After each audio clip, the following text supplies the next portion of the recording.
Assalamualaikum warahmatullahi wabarakatuh.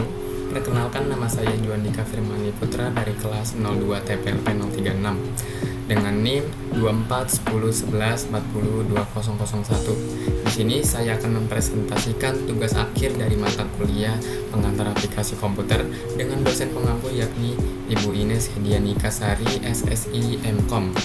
Untuk mempersingkat waktu, kita langsung saja ke materi PowerPoint yang sudah saya buat dan saya analisis selama 1 bulan.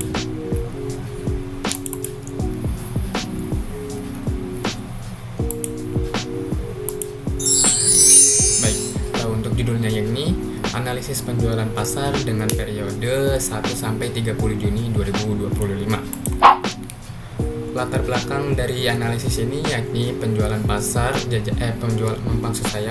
jajanan pasar merupakan salah satu sektor yang cukup menjanjikan dalam industri kuliner lokal.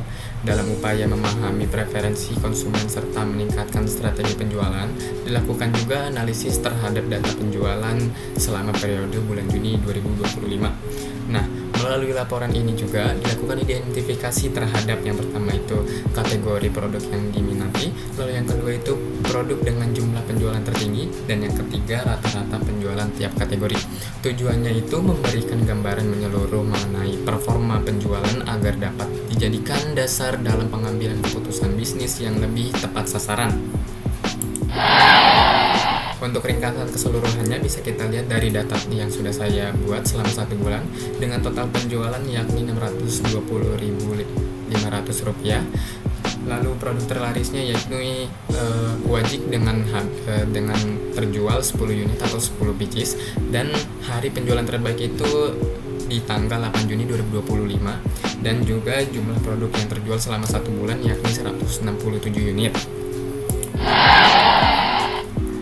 Untuk rata-rata penjualan kategori di sini, kategori pasar itu yakni ada 2 kategori, yakni ada manis dan juga asin atau gurih. Yang pertama itu manis dengan rata-rata penjualan sebesar Rp21.458. Lalu yang kedua itu ada asin atau gurih sebesar Rp18.417. Nah, dari situ kita juga bisa lihat dengan grafiknya, yakni dari grafik tersebut kategori manis memiliki rata-rata penjualan tertinggi, menunjukkan preferensi terhadap produk yang bercita rasa manis. Nah, dari situ kita bisa lihat karakteristik perilaku konsumen. Yang pertama itu konsumen lebih memilih produk yang lebih sudah dikenal atau tradisional, lalu juga sensitif terhadap harga yang cenderung yang lebih murah dan juga mengenyangkan. Lalu pembelian tertinggi terjadi pada pagi hari dan juga jam makan siang. Lalu juga konsumen tertarik pada tampilan kemasan yang bersih dan menarik. Nah, lalu selanjutnya itu konsumen lebih menggemari rasa manis dibandingkan rasa asin atau gurih. Yang selanjutnya itu konsumen juga cenderung membeli dalam jumlah lebih dari 1 jika sedang promo. Nah, yang selanjutnya konsumen juga loyal terhadap produk yang konsisten rasanya, dan yang terakhir konsumen juga lebih mudah tertarik pada produk yang ditata rapi dan mudah dijangkau. Nah, dari situ juga kita bisa ulik ya, dengan langkah atau strategi pemasarannya. Di sini saya sudah membuat 7 poinnya, yakni yang pertama promo bundling, yaitu menawarkan paket 2-3 produk dengan harga yang lebih hemat.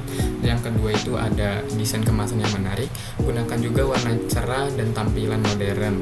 Lalu yang ketiga itu promosi waktu tertentu, dilakukan diskon pada jam ramai pagi dan juga siang. Nah, yang keempat pemajangan produk yang strategis, yakni meletakkan di area yang paling mudah untuk dilihat konsumen atau pembeli. Yang kelima itu tester produk baru, yakni memberikan sampel gratis untuk produk baru atau varian rasa kepada konsumen untuk menilai dari produk-produk yang sudah kita bikin dengan rasa-rasa yang baru.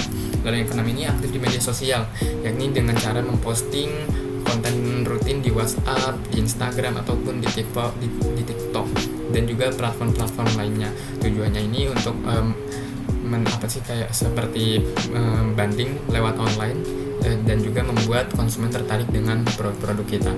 Yang ketujuh itu memberikan loyalty atau reward, yakni memberikan bonus gratis setelah pembelian tertentu, misal seperti beli 5 gratis 1 atau beli 6 gratis 1 dan juga sebagainya.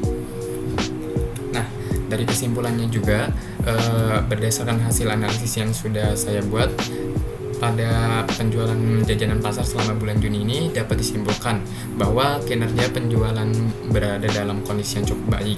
Nah, produk yang dengan rasa manis cenderung lebih pilihan utama konsumen dan juga serta menunjukkan tren preferensi yang kuat terhadap cita rasa tersebut.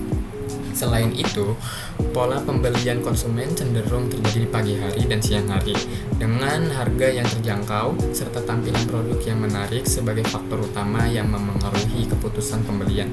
Temuan ini memberikan gambaran yang jelas mengenai kategori produk yang potensial untuk dikembangkan serta arah strategi pemasaran yang lebih tepat sasaran. Nah, itu untuk PowerPoint yang sudah saya buat, dan di sini saya akan menunjukkan data dari Excelnya.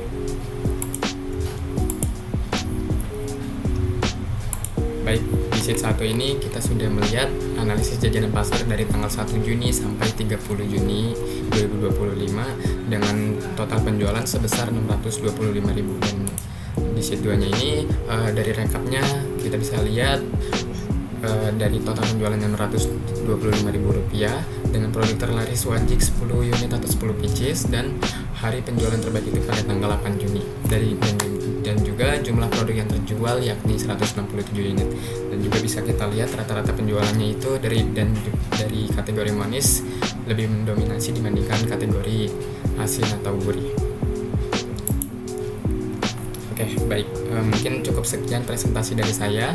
Kurang lebihnya mohon maaf. Wabillahi taufiq wal hidayah. Wassalamualaikum warahmatullahi wabarakatuh.